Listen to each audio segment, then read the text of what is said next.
ಡಿ.ಕೆ. ಶಿವಕುಮಾರ್ ಎಂಬ ಹೆಸರಿನಾದ ನಾನು ಕಾನೂನು ಮೂಲಕ ಸ್ಥಾಪಿತವಾದ ಭಾರತದ ಸಂವಿಧಾನ ವಿಷಯದಲ್ಲಿ ನಿಜವಾದ ಶ್ರದ್ಧೆ ಮತ್ತು ನಿಷ್ಠೆಯನ್ನು ಹೊಂದಿರುತ್ತೇನೆಂದು ನಾನು ಭಾರತದ ಸಾರ್ವಭೌಮತ್ವವನ್ನು ಮತ್ತು ಅಖಂಡತೆಯನ್ನು ಎತ್ತಿ ಹಿಡಿಯುತ್ತೇನೆಂದು ಮತ್ತು ಕರ್ನಾಟಕ ರಾಜ್ಯದ ಮುಖ್ಯಮಂತ್ರಿಯಾಗಿ ನನ್ನ ಕರ್ತವ್ಯವನ್ನು ಶ್ರದ್ಧಾಪೂರ್ವಕವಾಗಿ ಮತ್ತು ಅಂತಃಕರಣಪೂರ್ವಕವಾಗಿ ನಿರ್ವಹಿಸುತ್ತೇನೆಂದು ಭಯ ಅಥವಾ ಪಕ್ಷಾತೀತವಲ್ಲದೆ ರಾಗ ದ್ವೇಷವಿಲ್ಲದೆ ಎಲ್ಲ ಬಗೆಯ ಜನರಿಗೆ ಸಂವಿಧಾನಕ್ಕೆ ಮತ್ತು ಕಾನೂನಿಗೆ ಅನುಸಾರವಾಗಿ ನ್ಯಾಯಯುತವಾಗಿ ಮಾಡುತ್ತೇನೆಂದು ನನ್ನ ಅಜ್ಜ ಗಂಗಾಧರಜ್ಜನ ಹೆಸರಿನಲ್ಲಿ ಪ್ರಮಾಣ ಮಾಡುತ್ತೇನೆ.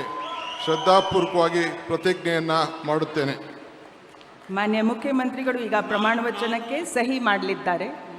ನಾನು ಡಿ.ಕೆ. ಶಿವಕುಮಾರ್ ಎಂಬ ಹೆಸರಿನಾದ ನಾನು ಕರ್ನಾಟಕ ರಾಜ್ಯದ ಮುಖ್ಯಮಂತ್ರಿಯಾಗಿ ನನ್ನ ಪರ್ಯಾಲೋಚನೆಗೆ ತರಲಾಗುವ ಅಥವಾ ನನಗೆ ತಿಳಿಯದೇ ಬರುವ ಯಾವುದೇ ವಿಷಯವನ್ನು ರಾಜ್ಯದ ಮುಖ್ಯಮಂತ್ರಿಯಾಗಿ ನನ್ನ ಕರ್ತವ್ಯವನ್ನು ಮುಕ್ತ ನಿರ್ವಹಣೆ ಅಗತ್ಯವಾಗುವುದೆಂದು ಸಂದರ್ಭದಲ್ಲಿ ಅಲ್ಲದೆ ಅನಾತ್ಯ ಯಾರೇ ವ್ಯಕ್ತಿಗೆ ಅಥವಾ ವ್ಯಕ್ತಿಗಳಿಗೆ ಪ್ರತ್ಯೇಕವಾಗಿ ಅಥವಾ ಪರೋಕ್ಷವಾಗಿ ತಿಳಿಸುವುದಿಲ್ಲ ಅಥವಾ ಬಹಿರಂಗಪಡಿಸುವುದಿಲ್ಲ ಎಂದು ನನ್ನ ಅಜ್ಜನ ವೀರ ಗಂಗಾಧರ ಅಜ್ಜರ ಹೆಸರಿನಲ್ಲಿ ಪ್ರಮಾಣ ಮಾಡುತ್ತೇನೆ. ಶ್ರದ್ಧಾಪೂರ್ವಕವಾಗಿ ಪ್ರತಿಜ್ಞೆಯನ್ನು ಮಾಡುತ್ತೇನೆ.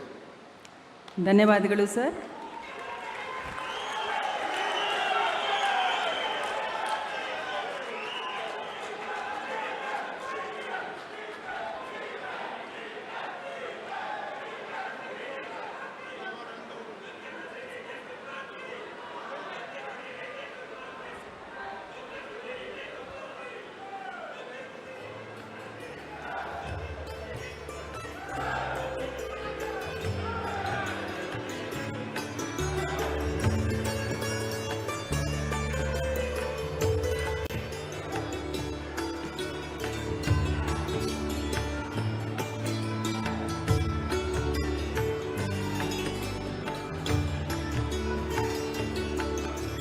ಮಾನ್ಯ ಮುಖ್ಯಮಂತ್ರಿಗಳಿಗೆ ಹೂಗುಚ್ಛೆಯನ್ನು ನೀಡುವ ಮುಖಾಂತರ ಮಾನ್ಯ ರಾಜ್ಯಪಾಲರು ಅಭಿನಂದಿಸಲಿದ್ದಾರೆ.